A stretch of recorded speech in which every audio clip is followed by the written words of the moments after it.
Now, later on, such a class as this, the emotional release, we had a lady laying on the table. Now, she wasn't crying. She just said her stomach was in a lot of pain. And she said it felt as though her intestines were being pulled from her body. Well, I'm standing there beside of her wondering what to do about it when I could mentally or psychically see her intestines being pulled up out of her body very slowly. And one of the ladies at the table mentioned there was a method of torture over in England years ago that they did this to people. See, I told you, people ain't been very nice to one another. I simply reached up over her body like that, grabbed those guts, pushed them back in, and went through a quick motion of sewing her up. She looked up and said, "That's the best feeling I've ever had in my life." I thought that's a strange thing to say, but she followed up with, "This is the first time in my life that it feels as though my intestines are on the inside of my body." Now, I have no idea what it felt like that they were on the outside. I'm just repeating her words. I then asked, can I go back in time and change this event as though it never happened? You see, time probably is not linear as we think of it. Time is probably in dimensions, and we have the ability to travel from one dimension of time to another. That means we can go back in time and change the events that happened in the past, and we get a corresponding change upon the physical body of the person in the present. I've got another story for you here in just a minute. Hopefully it will verify that. But right now what I'd like to do is go back in time for each one of you. Before any events of torture, suffering, abuse, dismemberment, slavery, starvation, any unfortunate events of any description that ever occurred to you in any past times, you and your projects you're working on, and I would like to scramble the frequency of these events. That's just a term I use. And I would like to adjust them to the most appropriate frequency at that time, and remove the memory of such events from your bodies, minds, spirits, DNA, and energy field, and from all time, universes, and dimensions as though these events never occurred. And it's still going strong, and it usually does. All right, that's done.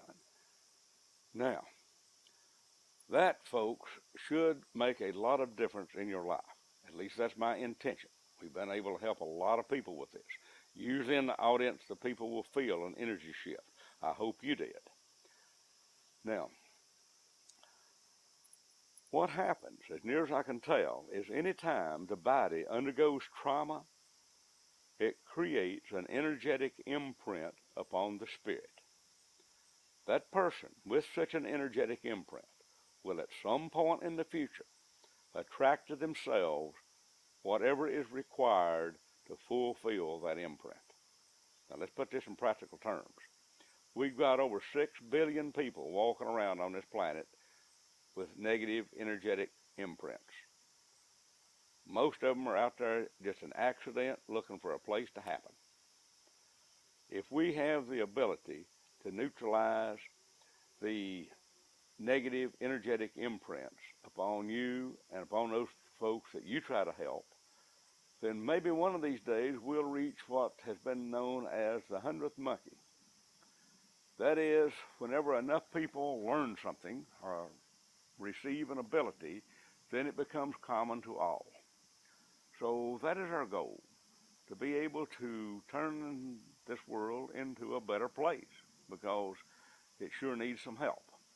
Now, if you're one of those folks that think everything is happening just the way it's supposed to be, I think you just wasted your time watching this, because I'm in the business of changing stuff that I think needs to be changed. And that's a good thing about dowsing. You don't leave any tracks. People can suspect you do something, but by golly, they can't prove it. So if you want to do this work and keep it all to yourself and tell no one, then you have a perfect right to do that. I do wish you would share it with other people, simply because that way we can reach more people and we can do more good. But whichever way you're comfortable with, you just do it. I realize most folks don't have the courage to speak up, which is one of the reasons we got the problems we have, as we said earlier, because good people do nothing. Now, there are a few more things here we want to address. So we find that a lot of folks have a lot of fear, doubt, shame, and guilt.